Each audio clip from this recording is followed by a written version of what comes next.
वाइपले गरिदिएको कार्यक्रम गरेर पनि साध्य हुन्छ।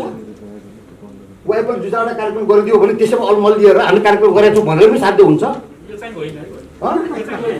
मैले त्यो भने पनि नेसनल सिस्टमले त हामीले आफ्नो नेसनल प्रिपरेसन पो बढाउनु पर्छ।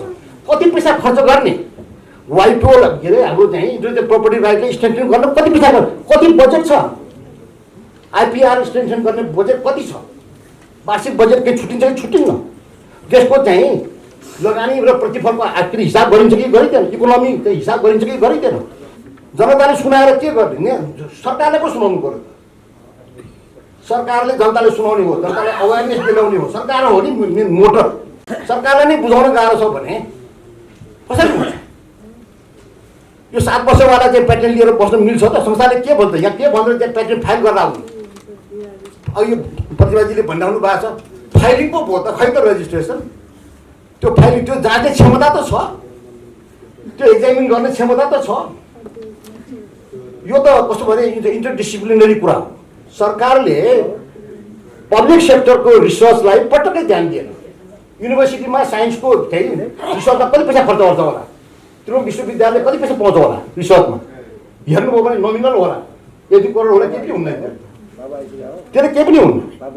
पब्लिक सेक्टरको रिसर्च किन जरुरी छ भने प्राइभेट सेक्टरले गरेको रिसर्चमा उसले प्याटेन्ट क्लेम गर्छ, प्याटेन्ट क्लेम गरेपछि उसलाई तिर्न पर्छ, उसले चाहिँ एक्सप्लोइटेड उसले त गर्ने हो नि आफ्नो अधिकारको।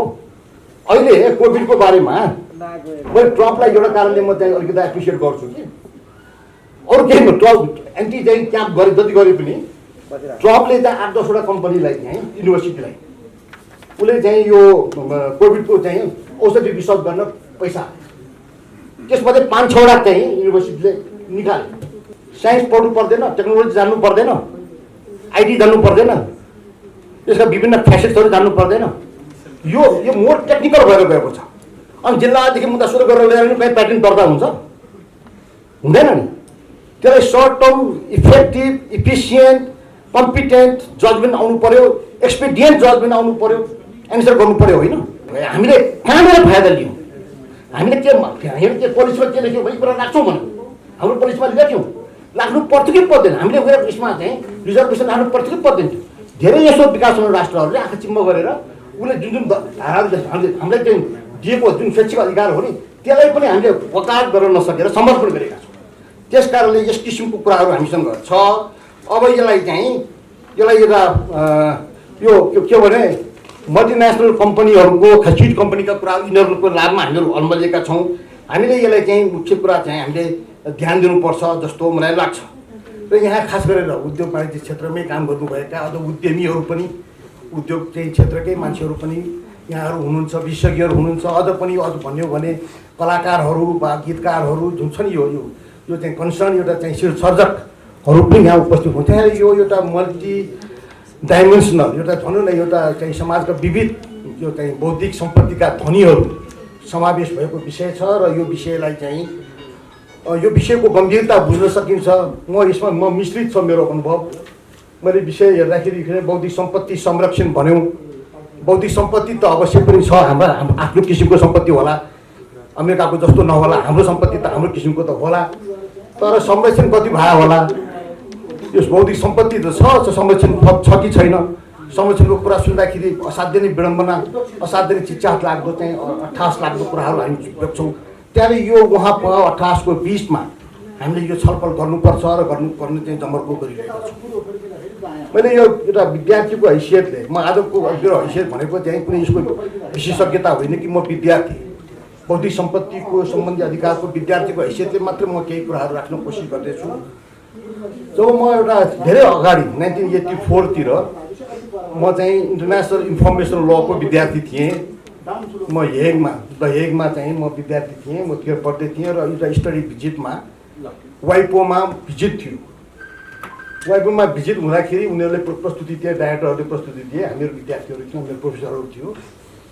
र मैले एकजना बडो नेभ क्वेसन के गरेँ भने यो इन्टेलेक्चुअल प्रपर्टी राइट चाहिँ भनौँ यो कन्भेन्सनहरू विभिन्न बर्न भनौँ, रोम भनौँ, पेरिस भनौँ, विभिन्न कन्भेन्सनहरू जुन छ त्यसमा एक्सिड गर्नुपर्छ, त्यसमा इन्टरनेसनली त्यो राइटले त्यो कन्भेन्सनलाई अनर गर्नुपर्छ भन्ने एडभोकेसी उहाँहरूले गर्ने नै हुनुभयो वाइपको तर्फबाट। मेरो भनाइ के थियो भने मैले किन गर्ने, मैले तिमीहरूबाट के पाउँछु, म त तिमीहरूले तिर्नुपर्छ, तिमीहरूलाई तिमीहरू चाहिँ बाई एक्सेसन त मैले त मेरो लाइबिलिटी बढ्ने हो, मैले तिमीहरूले तिर्नुपर्ने हो। मलाई त फेरि म तिर्न पनि सक्दिनँ र मलाई त्यो इन्फर्मेसन तपाईँ चाहिन्छ पनि। मलाई प्याटेन्ट डिजाइन ट्रेडमार्क जे भन्नुहुन्छ कपिराइट जुनसुकै विधाका सम्पूर्ण चाहिँ सिर्जनाहरू इनोभेसनहरूमा मलाई एक्सेस चाहिए पनि छ, किनभने म विकसित छु, म यस कारणले गर्दा म गरिब छु, म तिर्न पनि सक्दिनँ। मेरो अधिकार थियो फ्रिडम अफ इन्फर्मेसन नि, म संसारमा ज्ञान हुने र ज्ञान मैले नपाउने, म धनी हुनलाई त मैले जो ज्ञान मलाई चाहिन्छ नि, मलाई यो ज्ञान चाहिन्छ, मैले पाउँछु किन नपाउने। त्यस कारणले यो त मेरो त विपक्षमा छ, जुन कुरा छ यो गरिबहरूको विकास हुने राष्ट्रको विपक्षमा छ। यो तर्क हामीलाई त चाहिँ सहज पहुँच चाहिन्छ, सित्तैको पहुँच चाहिन्छ। म तिर्नै सक्दिनँ त, म नपढ्नु, मैले लाभै नपाउनु, म यस्तो तर्क गर्दै थिएँ। र मलाई एकजना त्यहाँ डाइरेक्टरले जवाब दिइदियो भने होइन, तिमीहरूसँग पनि त भौतिक सम्पत्तिहरू धेरै छ, त्यस्तो फोकलोरहरू छ, तिमीहरूको चाहिँ सङ्गीतहरू आफ्नो सङ्गीतहरू छ, इन्डिजिनस नलेजहरू होला, कतिपय तिमीले त्यसलाई क्यास गर्न सक्छौ नि, तिमीले त्यहाँ यो यसबाट पाउने बेनिफिट तिमीले गुमाउँछौ र। त्यस कारण यो होइन, तिमीहरूले विकास हुने राष्ट्रलाई सहयोग गर्ने ठाउँहरू पनि छ, त्यस्तो भार नपर्ने तरिकाहरू पनि छ। त्यस कारणले योसँग त्यसै तर्सिनु पर्दैन, यसमा इन्टरनेसनल कोअपरेसनबाट हामी जानुपर्छ। मलाई सम्झायो, मलाई यति यो तर्क गरिरहँदाखेरि मेरो के थियो भने अहिले अमेरिका सबभन्दा ठुलो चाहिँ यसको प्रोपोनेन्ट आइपिआरको इन्टेलेक्चुअल प्रोपर्टी राइटको सबभन्दा ठुलो दबावकर्ता अमेरिका डब्लुटिओको सिस्टममा, डब्लुटिओ सिस्टम ग्यापमा त भनेर मानिन्न नि, जबसम्म ट्रिप्सलाई जोडिँदैन तबसम्म म मान्दैनौ, कुनै हालतमा मान्दैन। नमान्नुको कारण के हो भने इन्टेलेक्चुअल प्रोपर्टी राइट्सको रिजाइमबाट पाउने सम्पूर्ण बेनिफिटहरू पक्का नभएसम्म डब्लुटिओमा तयारी छैन। उस तर एउटा समय थियो अमेरिकाले पनि मैले भने जस्तै तर्क गरेको थियो, संसारबाट सूचनाहरू सङ्कलन गर्न पर्ने, मलाई निर्बाध रूपमा संसारको सूचनाहरू सङ्कलन गर्ने मेरो अधिकार छ, म सङ्कलन गर्छु बाई एनी मिन्स भन्नेमा थियो। अरू देशले उसलाई घेर्दै थियो, तिमीले त्यसो गर्न पाउँदैन भनेर। जब उसको क्षमता बढ्यो तब बिस्तारै जब आइपिआरको चाहिँ हुन न ऊ चाहिँ त्यो धनी हुँदै आयो, तब उसले दबाब दिन थाल्यो कि आइपिआर सिस्टम चाहिँ इन्टरनेसनल ट्रेडको एउटा अभिन्न अङ्ग हुनुपर्छ, वर्ल्ड ट्रेडको अभिन्न अङ्ग हुनुपर्छ, दबाब त्यसरी थियो। अब पछि त के गर्न थाल्यो भने under pressure from multinational company, ठुल्ठुलो बिजनेस हाउसहरूको कारणले उनीहरूको ट्रेड चाहिँ इन्टरनेसनल ट्रेड एक्ट छ, उसको दफा 301 लगाएर के भन्यो भने तिमीले चाहिँ यो गर्छौ भने सही, भारत ब्राजिल जस्ता देशहरू नेगोसिएट गर्दाखेरि तिमीले सही गर्छौ, यो ट्रिप्सलाई मान्छौ भने मान्छौ, मान्दैन भने त तिमीलाई इन्टरनेट ट्रेड एक्ट लगाउँछु र तिम्रो त्यो ट्रेड चाहिँ स्याङ्सन लगाइदिन्छु। कसरी मान्दैन तिमीहरू? त्यो हार्मोनाइज गर्नु ट्रिप्समा, यो तिमीहरूको कन्सर्न र इन्टेलेक्चुअल प्रोपर्टी राइटका जुन जेन्युन जुन निड्सहरू त्यसमा हार्मोनाइज गर्नु भनेर भन्यो। यसरी अब ट्रिप्स त अनिवार्य रूपमा यसको अङ्ग भएर आइसक्यो। ट्रिप्सलाई राइट्स र रेस्पोन्सिबिलिटी जोडिदिएको छ। अब यो इन्टेलेक्चुअल प्रोपर्टी राइटका सबै विधाहरू त्यहाँ अहिले समेटिएका छन् र नेपाल चाहिँ डब्लुटिओको पनि मेम्बर छ, ट्रिप्सको पनि डिसिजन मेम्बर छ। त्यसो भएपछि त्यसका रेस्पोन्सिबिलिटिजहरू स्वाभाविक रूपमा हाम्रा छन्, इन्टरनेसनल अब्लिगेसनहरू छन् र हामी चाहिँ भारतको त कुन गति, ब्राजिलको त कुन गति, अब हाम्रो चाहिँ के हुन्छ नेगोसिएट गर्ने क्यापासिटी, हामी त्यहाँ स्वाभाविक नतमस्तक भएर समर्पण गर्नुभएको हामीसँग छैन। अब आजको मेरो कुरा के हो भने कि यो चाहिँ सिस्टमबाट इन्टरनेसनल भनौँ न एउटा सिस्टमबाट आइपिआरको रिजाइममा हामी चाहिँ नपस्ने कुरा आएन, इन्कार गर्न सक्ने कुरा आएन, यो त बाध्यता भयो। अब क्वेसन के हो भने यसभित्रबाट लाभ हामी कसरी लिने, त्यसका शर्तहरू कसरी निर्माण गर्ने, त्यो लाभ चाहिँ न्यूनाधिक लाभ जति होला त्यसको खोजी गर्ने कुरा हो। अहिले अघि प्रतिभाजीले भन्दै गर्दाखेरि नलेज इन्डस्ट्रीको कुरा हो, अहिले त नलेज इन्डस्ट्री हो। अब टेन्जिबलबाट इन्टेन्जिबल चाहिँ हामी चाहिँ प्रोडक्टहरूमा हामी गइराखेका छौँ। कार्ल मार्क्स चाहिँ यदि आजको दिनमा हुन्थ्यो भने यो क्यापिटल लेख्दैन थियो, त्यसले यो नलेज इकोनोमीकै कुरा लेख्थे। नलेज फर इन्फर्मेसन रिच र information poor, information haves, information have nots. यहाँ आइपिआर रिच, आइपिआर पुवर, हामी आइपिआर पुवरमा पर्छौँ।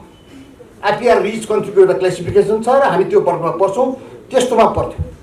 अब संसारमा अब हामीले अहिले तर्क गर्ने धेरै ठाउँ छैन, किनभने हामी चाहिँ WTO को मेम्बर भइसकेका छौँ, ट्रिप्सका सदस्य भइसकेका छौँ, एप्लिकेसनहरू क्रिएट भइसकेका छ, हामीले कहाँ गर्न सक्ने अवस्था छैन। नभए भने फेरि चाहिँ रिटालिएसन भन्छ नि, ट्रेडको रिटालिएसन गरिदिन्छ, हामी कहीँका पनि रहँदैनौँ।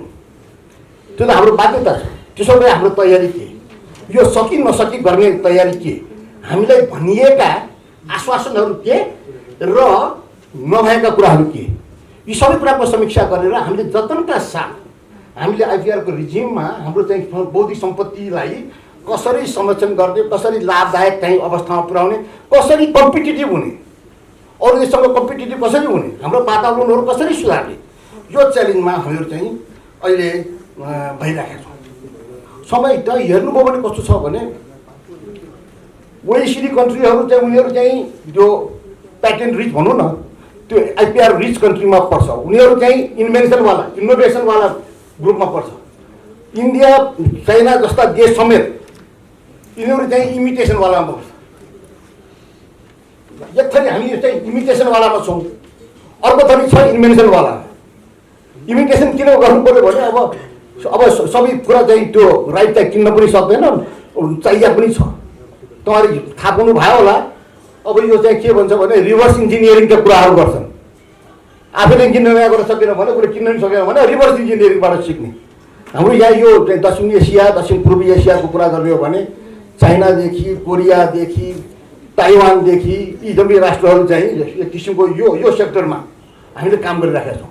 हामीसँग त इमिटेसन गर्ने पनि क्षमता छैन, इमिटेसनको लाभ पनि लिन सक्दैनौँ।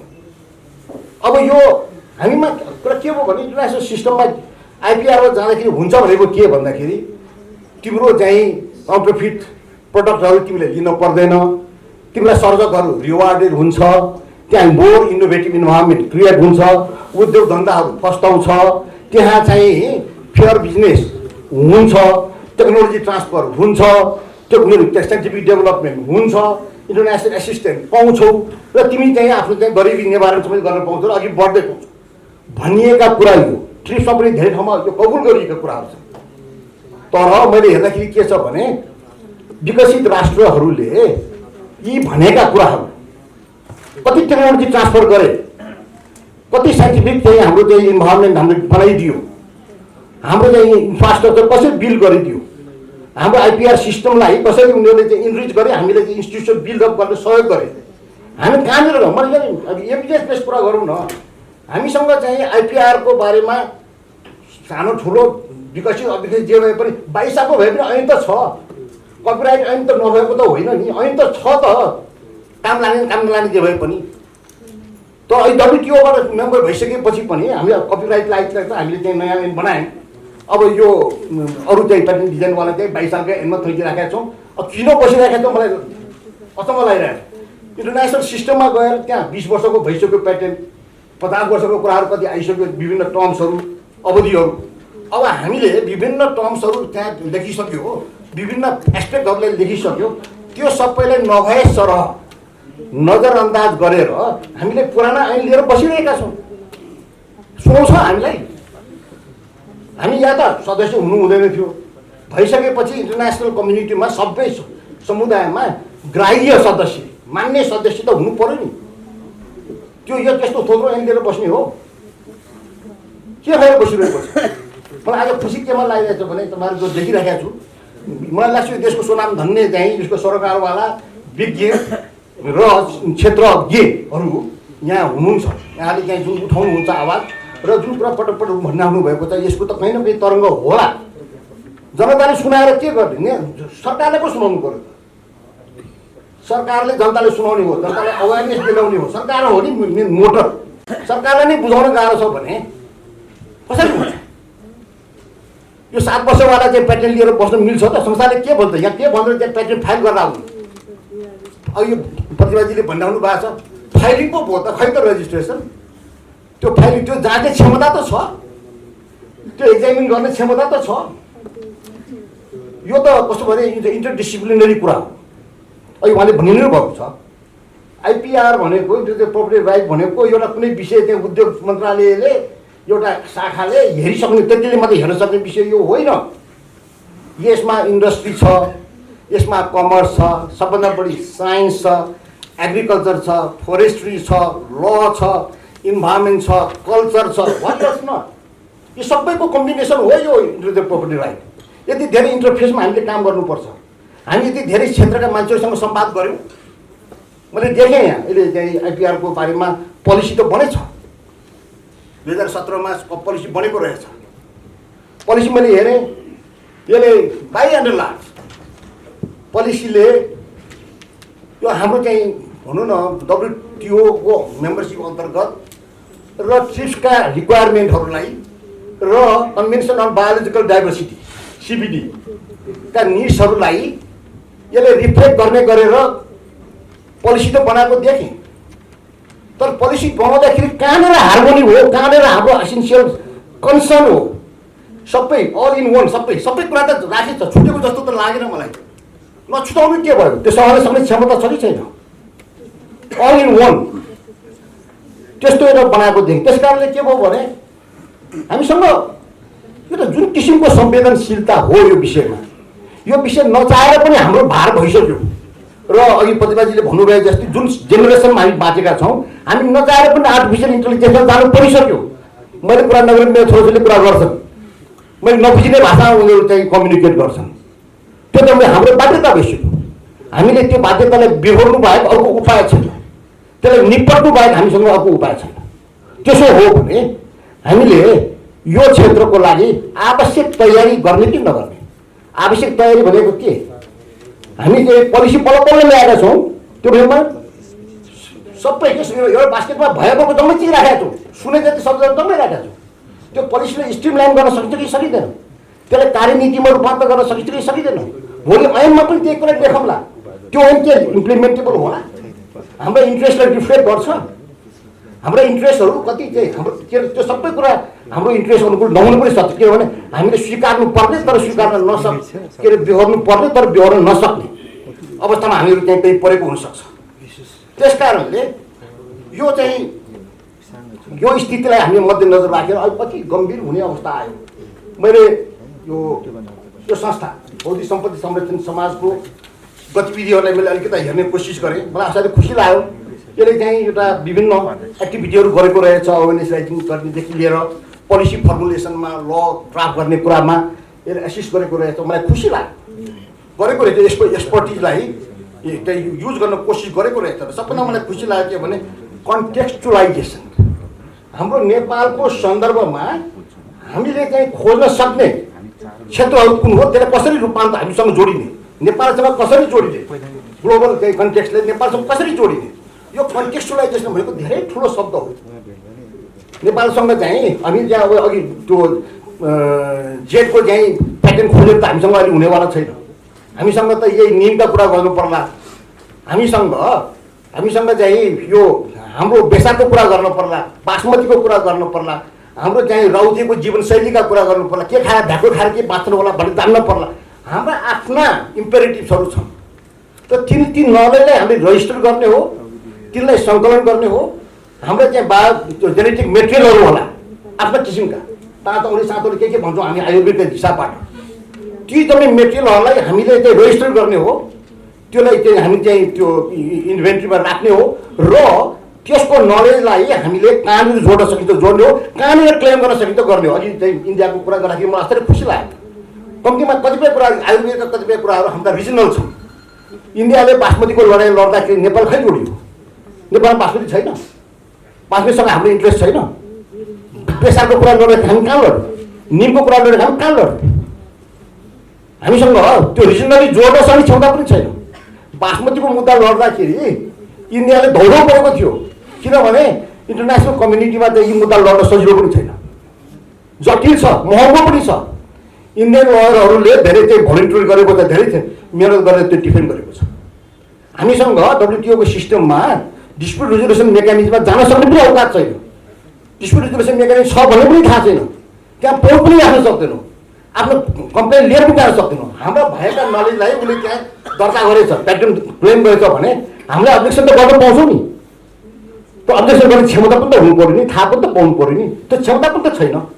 त्यस कारणले हामीसँग कस्तो विडम्बना छ, ल छैन, पोलिसी छैन, इन्स्टिट्युसनहरू छैन, अनि त्यही नो हाउ छैन, एक्सपर्टहरू छैन, अनि फन्डिङ छैन, अनि अवेरनेस छैन, अनि फेसिलिटेसन छैन, सपोर्ट छैन, अनि त्यहाँबाट हुन्छ। अनि सहिलेसँग भनिदिन्छौँ बौद्धिक सम्पत्ति संरक्षण भनेको संरक्षण हुँदैन। संरक्षण हुने त पत्याउने खालको पनि त हुनु पऱ्यो नि। हामी पत्याउँछ कि पत्याउँदैन, त्यो लेभलमा हामीहरू छौँ।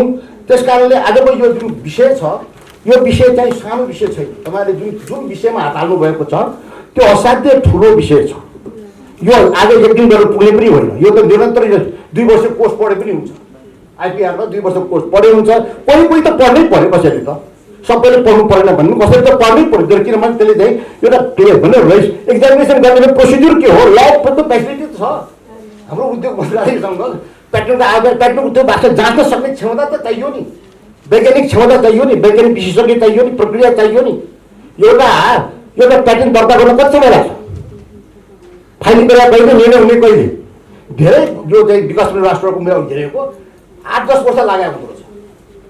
निर्णय नै नगर्ने, निर्णय क्षमता भए गर्ने, अमल गर्ने। अनि यस्तो भएपछि अनि यहाँ प्याटेन्ट दर्ता हुन्छ त? अब प्याटेन्ट दर्ता भएको नभएपछि प्याटेन्टको लाभहरू आउँछ त? त्यसपछि अन्तर्गत 90% of the patents are registered in the West. हामी त 90% यो बायोलोजिकल रिसोर्सहरूको धनी भएर बस्ने विकासशील राष्ट्रहरू 90% प्याटेन्ट त उनीहरूले राख्ने। अहिले पनि अघि म सोध्दै थिएँ, हाम्रो चाहिँ के राम लक्ष्मण के भन्नुभयो, इनोभेसन। मैले उहाँले चाहिँ त्यो प्याटेन्ट चाहिँ उहाँको जुन छ यो निर्वाचन सम्बन्धी उहाँले प्याटेन्ट चाहिँ त्यहाँ दर्ता गराएको छु मैले भन्दाखेरि पनि मलाई सन्तोष लाग्यो। किनभने प्याटेन्ट दर्ता गराएको भन्ने मान्छेलाई म भेट्दिनँ। हामीसँग हुने भनेको धेरै सो हुने भनेको कपिराइटमा, धेरै हुने भनेको कपिराइटमा, ट्रेडमार्कमा। ट्रेडमार्कमा देशी विदेशी दुवै यहाँ भइरहन्छ र ट्रेडमार्कमा धेरै गुनासो पनि सुन्न परिन्छ। कपिराइटमा पनि मैले हेरेर गीतकारहरूको गुनासो देखिन्छु, गायकहरूको समस्या देख्छु, सङ्गीतकारहरूको समस्या, उनीहरूको समस्या छ। र भनिएको के छ भने उनीहरू डु दे गेट रियली कम्पेन्सेटेड? पैसा पाउनु त पाउँछ नि, कम्प्लेन गरेर ह्यान्डल त हुन्छ कि मेलमिलाप गराइन्छ कि बाहिर यसो फाटफुस गरेर मेलमिलाप गरेर हात मारेर पठाइने हो? हुन्छ के? जबसम्म स्रष्टाले हामीले रियल टर्ममा उसको हकलाई स्थापित गर्दैनौँ, उसलाई लाभान्वित गर्दैनौँ, ऊ सुरक्षित मान्दैन, तबसम्म उसको फेदै रहँदैन। त्यो हक हो भने उसको फेदै रहँदैन। त्यो यसले चाहिँ एउटा अधिकारको क्षेत्र हो, यो आय आर्जन गर्ने क्षेत्र हो। यो आयले अरू आयमा काम गर्न सक्छ, अर्को नयाँ सृजनशीलतामा प्रयोग गर्न सकिन्छ। त्यही भएर हामी कहाँ छौँ भने कपिराइटमा, ट्रेडमार्कमा, बढीमा बढी ट्रेडमार्कमा। त्यो त भनिहाल्नुभयो, विदेशी र नेपालीको उस्तो उस्तै छ। र कतिपय चाहिँ यहाँ ट्रेडमार्क चाहिँ यो नक्कली भयो भनौँ न, त्यो चाहिँ एउटाको चिज अर्कोले प्रयोग गर्यो भन्ने कुराको कम्प्लेनहरू आइरहन्छ र त्यो समस्याहरूमा हामीहरू चाहिँ भइरहेका छौँ। त्यस कारणले के हो भने मलाई सबभन्दा चिन्ता लाग्ने विषय के हो भने स्याल वी सर्भाइभ। हामी चाहिँ इन्टरनेसनल पार्टी त भयौँ, इन्टरनेसनल कन्भेन्सनहरूको, तर हामी लाभ त लियौँ। लाभ लिएको प्रमाण के नि? लाभ पाइन्छ भन्ने त एसुरेन्स छ, आश त छ, आकर्षण त छ। पाएको के नि? हामीले तिरेको कति र पाएको कति, त्यसको त हिसाब हुनु पऱ्यो नि। हामीलाई प्याटेन्टहरू धेरै दर्ता भएको भए, हाम्रो युनिभर्सिटी धेरै रिसर्च गर्ने भएको भए, रिसर्च एन्ड डेभलप R&Dमा प्रशस्त लगानी गरेको भए, अनि त्यसका नलेजहरूलाई त्यहाँ रेजिस्टर गरेको भए, त्यसपछि उसलाई कमर्सियलाइज गर्न सकेको भए, इन्डस्ट्रीहरू चाहिँ खडा गर्न पाएको भए, अरूलाई चाहिँ राइट बेच्न पाएको भए, इकोनोमी बनेको भए, त्यसपछि अर्को चाहिँ यो सृजनशील क्षेत्रमा उसले हात हाल्थ्यो र एक्सपान्सन गरिरहँदा हामी सृजनशील क्षेत्र बनिरहन्थ्यो। त भएको के? एभिडेन्स कहाँ छ? हाम्रो आइपिआरको इकोनोमी के हामीले कहिले जाँचेका छौँ? हाम्रो आइपिआरको इकोनोमी के? कति रुपियाँको इकोनोमी हो? कति तिर्छौँ, कति लिन्छौँ? हामीले जाँचेका छौँ? हाम्रो रेटिङ के? आइपिआरको रेटिङ छ संसारमा, विकसित राष्ट्रहरूको रेटिङ माथि छ। अनि त्यही धेरै रेजिस्टर हुन्छ, उनीहरूले नै कमर्सियलाइज गर्छ, उनीहरूले नै प्रडक्ट निकाल्छ, उनीहरूले नै फस्टमा खान्छ। हामी त कन्ज्युमर हौ, तिर्छौँ कुरकुरु, त्यो पनि काउन्टरफिट प्रडक्टहरू। किनभने अधिकारहरू सुरक्षित छैन, नकली चिज नकली हो कि सकली त्यो पनि थाहा पाउँदैनौँ। हामीले भाग्यवादमा विश्वास गरेर हामीले परेको छ र हामी यस्तो ट्र्याकमा, अर्गनाइज क्राइमको ट्र्याकमा हामीहरू परेका छौँ। हाम्रा उपभोक्ताहरू जेन्युन चिज पाउनु पनि बाट वञ्चित छन्। योबाट हामी कसरी बचाउने भन्ने कुरा वास्तवमा चाहिँ एउटा समस्या छ। मैले एउटा कुरा मैले आज भन्न चाहेको कुरा के हो भने खास गरेर आइपिआर जुन पोलिसी 2017 मा आयो भनेको छ, मैले अघि नै भने सबै एउटा बास्केटमा राख्यो। त्यो चाहिँ सिबिडी अर्थात् कि कन्भेन्सनल बायोलोजिकल डाइभर्सिटी अनि यो ट्रिप्स त सबै कुराहरू त्यहाँ राख्दाखेरि र स्ट्रिमलाइन नगर्दाखेरि कुन कुरा हाम्रो हितको हो कुन कुरा होइन, कुन कुरामा हामी रिजर्भेसन राख्न सक्छौँ। खास गरेर पेटेन्टिङ इन लाइफ, माइक्रो अर्गनिजमको कुरा, माइक्रो अर्गनिजममा कति चाहिँ दिने अधिकार दिने, अब चाहिँ हाइब्रिड कुराहरू चाहिँ अब जेनेटिकली मोडिफाइड अर्गनिजमहरू यो दुईवटा कुरा मैले हेरेको छु कि जेनेटिकली मोडिफाइड अर्गनिजमको बारेमा अब हाम्रो चाहिँ पैसाजीले धेरै भन्नुहुन्छ होला। यो चाहिँ संसारमा यो धेरै चलेको छ अहिले, किनभने बढ्दो पपुलेसनलाई धान्नु पर्यो भनेर भनेको छ। सिड इन्डस्ट्री धेरै अघि बढेको छ, तर यसका हेजारको बारेमा के हुने? हामीसँग पुराना प्रजातिका बिउहरू कहाँ छन्? छैन नि। पुरानो मान्छेको चाहिँ चामलै छैन। काठमाडौँमा हामी पहिला माछा चामल खान्थ्यौँ, अरू चामल यहाँ खानु पर्दैन थियो। ती चिजहरू हामी देख्न पाउँदैनौँ। पुराना भेराइटिजहरू चाहिँ डिस्प्लेस भए, नयाँ भेराइटिजहरू आए र नयाँ भेराइटिज पनि बिउ कस्तो आयो भने अहिले टर्मिनेटर टेक्नोलोजी भन्छ। टर्मिनेटर टेक्नोलोजी भनेको बिउ चाहिँ हामीले बिउ उत्पादन गर्न सक्दैनौँ, बिउ त किनिरहनुपर्छ। सिड इन्डस्ट्रिजहरूको मोनोपोलीमा हामी त्यो ट्र्याकमा पर्छ। तपाईँले हेर्नु होला, हेर्नु त्यो चाहिँ सयपत्री फुल किन्नुहुन्छ होला नि नर्सरीमा, सयपत्री फुल किन्नुहुन्छ होला, मजाले 15-20 दिनमा 1 महिनामा फुली पनि हाल्छ, तर फेरि हुँदैन, फेरि अर्कोपल्ट तपाईँले किन्नै पर्छ। र यो ट्र्याकमा हामीहरू परेका छौँ। हाम्रा चाहिँ सयपत्री हाम्रा थिएन र हाम्रा पनि उम्रिन्थ्यो नि। हाम्रो चाहिँ एग्रिकल्चरिस्टहरूले टेक्नोलोजी विकास गरेर हाम्रै किसिमको गरेको भए सायद हुन्थ्यो होला। अलि त्यो त्यस्तै नआए पनि त्यो ढङ्गको त केही त सुधार गर्न सकिन्थ्यो होला। परेका छौँ। हाम्रो चाहिँ फार्मास्युटिकल औषधिमा पनि विकास हुने राष्ट्र बिरामी हामी हुन्छौँ, पैसा त हामीले औषध त गर्नुपर्छ, औषध त किन्नुपर्छ। हिजोभन्दा आज महँगो हुने प्रक्रियामा छ। र हाम्रो मेरो कुरा के छ भने सरकारले पब्लिक सेक्टरको रिसर्चलाई पटक्कै ध्यान दिएन। युनिभर्सिटीमा साइन्सको चाहिँ रिसर्चमा कति पैसा खर्च गर्छ होला, त्यो विश्वविद्यालय कति पैसा पाउँछ होला रिसर्चमा, हेर्नुभयो भने नोमिनल होला, 1-2 करोड होला, केही पनि हुँदैन। त्यसले केही पनि हुन्न।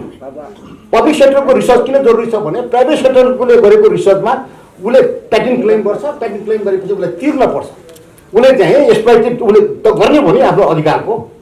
अहिले कोभिडको बारेमा मैले ट्रम्पलाई एउटा कारणले म चाहिँ अलिकति एप्रिसिएट गर्छु कि अरू केही ट्रम्प एन्टी चाहिँ क्याम्प गरे जति गरे पनि ट्रम्पले चाहिँ 8-10वटा कम्पनीलाई चाहिँ युनिभर्सिटीलाई उसले चाहिँ यो कोभिडको चाहिँ औषधि रिसर्च गर्न पैसा, त्यसमध्ये 5-6वटा चाहिँ युनिभर्सिटीले निकाले, 5-6वटा निकाले।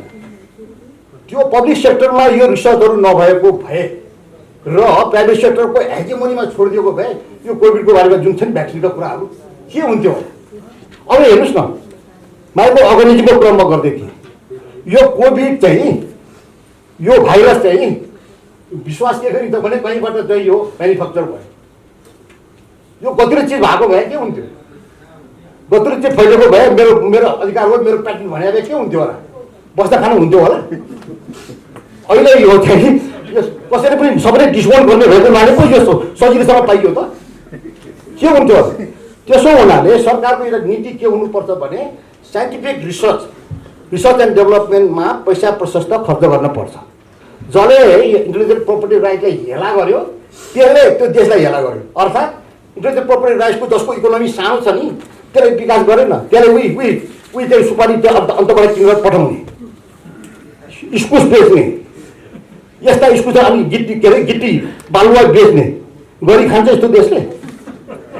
गिट्टी बालुवा बेचेर इकोनोमी चलाउँछु भन्नेले बौद्धिक सम्पत्ति संरक्षण गर्ला लाग्छ मलाई। यो त प्याराडक्सिकल छ कि यो त विरोधाभास छ। यस्तो हुनु हुँदैन। देशको त हाम्रो अहिले चाहिँ यो नयाँ जेनेरेसनबाट हामीले निपट्नुपर्छ, नयाँ एप्रोचबाट निपट्नु, साइन्टिफिक एप्रोचबाट निपट्नुपर्छ। यो हकलाई भरपुर ठेगेर स्रष्टाहरू चाहे गीतकार होस्, चाहे सङ्गीतकार होस्, चाहे किताब लेखनवाला होस्, जुनसुकै कुराले भरपुरले प्रोत्साहन दिएर उसलाई बलियो बनाएर उस मार्फत सृजनशीलता अझ बढी झाँगिन लगाएर इकोनोमी बलियो बनाउनु पर्नेमा हामी चाहिँ यसलाई चाहिँ बायाँ हातको वाइपले गरिदिएको कार्यक्रम गरेर पनि साध्य हुन्छ? वाइपल दुई चारवटा कार्यक्रम गरिदियो भने त्यसैमा अलमल लिएर हामी कार्यक्रम गरेको छौँ भनेर पनि साध्य हुन्छ। मैले त्यो भने पनि नेसनल सिस्टमले त हामीले आफ्नो नेसनल प्रिपरेसन पो बढाउनु पर्छ।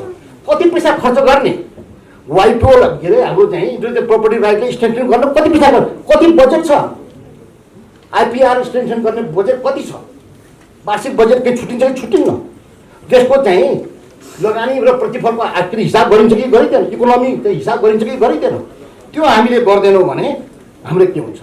अनि प्रयोगमा कस्तो देखियो भने विकसित राष्ट्रहरूले ट्रिप्समा सही गराउँदाखेरि हामीले के भनेको थियो भने यो चाहिँ टेक्निकल एसिस्टेन्ट दिन्छौँ, यो ट्रान्सफर अफ टेक्नोलोजी हुन्छ, यो एफडिआई हुन्छ, इन्डस्ट्रियलाइजेसन हुन्छ, आरएनडीमा खर्चहरू बढ्छ, यति धेरै बढ्छ तिमीलाई चाहिँ धन्दा मान्नु पर्छ, सजिलो हुन्छ। अन्त फेरि औषधि जस्ता कुरा जिउमा छ तिमीलाई रियायत पनि हुन्छ, दोहोऱ्याउनु जस्ता कुराहरू भए नि त्यही समय थप्ने कुराहरू भयो कहाँ।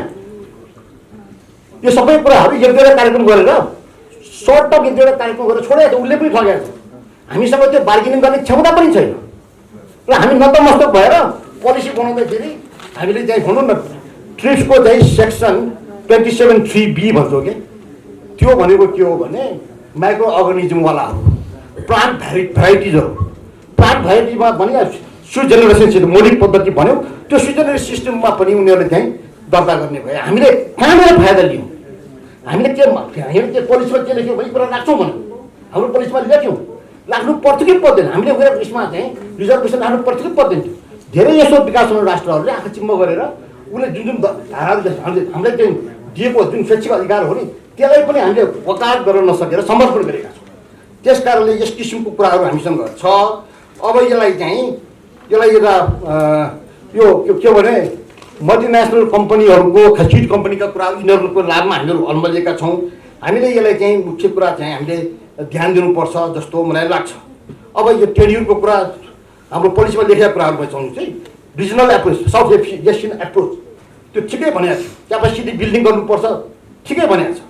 यो कलेक्सन बडिजहरूको कुराहरू छ नि, हाम्रो रोयल्टी कलेक्सन बडिजहरू छ होइन, यी कुराहरू चाहिँ पुरा हामीले गरेका छौँ। अब यो अघि चाहिँ प्रतिवादले भन्थ्यो त्यो पिसिटी प्याटेन्ट कलेक्सन चाहिँ के अरे कोअपरेसन ट्रिटी, म्याड्रिड एग्रिमेन्ट, ट्रेडमार्कहरूमा यी कुराहरूमा हामी पार्टी त हुन्छौँ, तर हाम्रो चाहिँ मैले भने एभिडेन्स बेस्ड लाभ हामीले खै लिएको कहाँ पाइयो। यो चाहिँ फर्मल्ली एनेक्स हुनु एउटा कुरा भयो, रियल टर्म हामीले चाहिँ लाभहरू लिन सकेका छैनौँ। त्यस कारणले म तपाईँहरू चाहिँ म अब धेरै नभनिकन कन्क्लुडतर्फ गर्न चाहन्छु। मलाई के लाग्छ भने हामीसँग यो डिस्प्युट एज ए फर्मर जज डिस्प्युट रिजोल्युसन मेकानिजममा पनि धेरै समस्या छ। हाम्रोसँग चाहिँ प्याटेन्ट रजिस्ट्री यो टेक्निकल कुरा हो, साइन्टिफिक कुरा हो, साइन्टिफिक क्वालिफिकेसन चाहिन्छ, त्यसको त्यो डिरेक्टोरेट एउटा राम्रै चाहिन्छ। डिस्प्युट रिजोल्युसन मेकानिजम पनि त्यो एउटा एनसेस्टा पढेर टेक्निकल जज हुन सकिन्छ। साइन्स पढ्नु पर्दैन, टेक्नोलोजी जान्नु पर्दैन, आइटी जान्नु पर्दैन, यसका विभिन्न फ्यासेट्सहरू जान्नु पर्दैन। यो मोर टेक्निकल भएर गएको छ। अनि जिल्लादेखि मुद्दा सुरु गरेर ल्याएर पनि कहीँ प्याटेन्ट दर्ता हुन्छ, हुँदैन नि। त्यसलाई short term effective efficient competent judgement आउनु पऱ्यो, एक्सपिडियन्ट जजमेन्ट आउनु पऱ्यो, एन्सर गर्नु पऱ्यो होइन। बेलायतको एउटा प्याटेन्ट जज भेला परेको छ, उनीहरू के रहेछ भने साइन्सको ब्याकग्राउन्ड नभए प्याटेन्ट जज हुनै पाउँदो रहेछ। हामी त्यसो भन्न सकेका छैनौँ। त यो क्वालिफिकेसनहरू हामीले यहाँ भनिदिनु पर्ने छ। रेभेन्यू ब्यालेन्स चाहिँ हामीले कति तिर्यौँ कति लियौँ भन्ने कुराको हामीले लेखाजोखा हामीले सायद गर्नु। म के भन्छु भने क्यापासिटी फर्स्ट, यो इन्टेलेक्चुअल प्रोपर्टी राइट्सको डिफेन्ड गर्ने क्यापासिटी फर्स्ट, त्यसपछि मात्र प्रोसेसका कुरा। हाम्रो सिस्टम कम्पिटेन्ट छ भन्ने ट्रस्ट हुनु पऱ्यो नि प्याटेन्ट चाहिँ क्लेम होल्डरहरूलाई। त्यो भएन भने किन आउँछ र यहाँ। त्यस कारणले त्यो पनि हुँदैन। इन्भेस्टमेन्ट गरिदिनु पऱ्यो। इन्भेस्टमेन्ट भनेको यो ओभरअल प्याटेन्ट यो इन्टेलेक्चुअल प्रोपर्टी राइटको डिफेन्समा प्रशस्त लगानी गर्नुपर्छ। हामीले चाहिँ उद्योग धन्दा भयो त्यो गिटी सिटीमा मात्रै लगानी गर्ने हो र, यो लगानी गर्नुपर्छ। यो लगानी सोफिस्टिकेटेड लगानी छ, यो लगानी त लिबरल लगानी छ। त्यो हामीले गरेनौँ। त्यसैले त्यो भने विभिन्न राष्ट्रहरूको बिचमा कम्पिटेटिभ हुनुपर्ने छ, हामी एट्र्याक्टिभ डेस्टिनेसन हुनुपर्ने छ, लेभल प्लेइङ फिल्ड खडा गर्नुपर्ने छ। हामीसँग कम्प्रिहेन्सिभ प्लान कसरी आइपिआरलाई हामी चाहिँ हाम्रो हातमा हामी विशेषज्ञता हासिल गर्छौँ र नेपालमै पेटेन्ट रेजिस्टर गर्छु भनेर आउँछ, यहीँ रिसर्च गर्छु भनेर आउँछ। कसरी गर्छ त्यो हामीले क्लियर गर्नुपर्छ। र यसको लागि पहिला त फेरि पनि भन्नु पऱ्यो कि हामीसँग पोलिसी भए पनि ऐनमा ट्रान्सफर भएन, खतरा ऐन लिएर बस्नु लाजलाग्दो अवस्था छ। 7 वर्षको केही टेन्युर लिएर पनि कहीँ ऐन हामीसँग पेटेन्ट ल छ भनेर भन्छन् र अबको जमानामा त्यस्तो पनि भन्ने हो र। समसामयिक सुधार हामी गर्नै पर्यो। र यसमा इन्फोर्समेन्ट एजेन्सी पनि एउटा एजेन्सी भनौँ न, उद्योग विभागको कति हेर्छ उद्योग विभागले हेर्ने कि यो सबै इस्युलाई हेर्ने अटोनोमस एउटा बढी चाहिन्छ। धेरै जस्तो देशमा त उद्योग विभाग अन्तर्गत उद्योग अन्तर्गत राखेको देखेँ मैले, तर अहिले अटोनोमस बढी राख्ने अथोरिटीको रूपमा क्रिएट गर्ने पनि एउटा चाहिँ प्र्याक्टिस आएको छ। कुन चाहिँ उपयुक्त हुन्छ त्यसलाई हामीले हेर्नुपर्छ। इन्फ्रास्ट्रक्चर डेभलप गर्ने कुरामा लाग्नुपर्छ। र यी सब कुराहरू चाहिँ र हाम्रो नलेज स्किल ट्रेडिसन्सहरूको बारेमा रजिस्टर गर्नु पर्यो। रिसर्च गर्नेहरूलाई सिटीमा आउनु दिनु भएन। रजिस्टर उसले चाहिँ अनुमति लिएर मात्र जा, जेनेटिक मेटेरियल लगेर चोर्न जानु पर्यो। चोरेर जान्छ कि होइन भन्सार बिन्दुमा रोक्न सक्नु पर्यो। पुलिसलाई पनि त्यसरी हामीले आइपिआर ओरिएन्टेड बनाउनु पर्यो। भन्सार पनि आइपिआर ओरिएन्टेड बनाउनु पर्यो। यति धेरै इन्स्टिट्युसनल प्रिपेयर्डनेस चाहिन्छ। हामीले ऐन बनाइहालेछ भने पनि यो सबै कमिटमेन्टको बेगरमा हामीले स्याल सर्भाइभ हामीले लाभ लिन सकौँला। मेरो चिन्ता कति हो भने आइपिआर प्रतिको मेरो फेदमा कहीँ कमी छैन। अब यो हाम्रो चाहिँ समयको बाध्यता हो। यसलाई हामीले बिहोर्ने हो, तयार गर्ने हो, निपट्ने हो र लाभ लिने हो। यसमा मेरो कुनै कुरा छैन। तर यस किसिमको कम्प्लेक्सेन्सी जुन ढङ्गको कम्प्लेक्सेन्सी छ यही ढङ्गले यही गतिले काम गर्ने हो भने यसमा चाहिँ हामी चाहिँ कति हिँड्छौँ जस्तो पनि लाग्दैन। त्यो गिट्टीबाट उठेर अब हामी चाहिँ आइपिआरका एउटा छुट्टै नलेज इन्डस्ट्रीमा ऱ्यापिडली ट्रान्सफर्म गर्ने क्षमता चाहिन्छ। त्यो अडिट त्यो प्रिपरेसन चाहिँ सरकारी लेभलमा चाहिन्छ। र यहाँ जो हुनुहुन्छ यहाँ अहिले चाहिँ गीतकार कलाकार लेखकहरू जो हुनुहुन्छ, स्रष्टाहरू हुनुहुन्छ, उद्योगीहरू हुनुहुन्छ, शिक्षाविदहरू हुनुहुन्छ, यो आइपिआरका चाहिँ व्यवसायीहरू हुनुहुन्छ।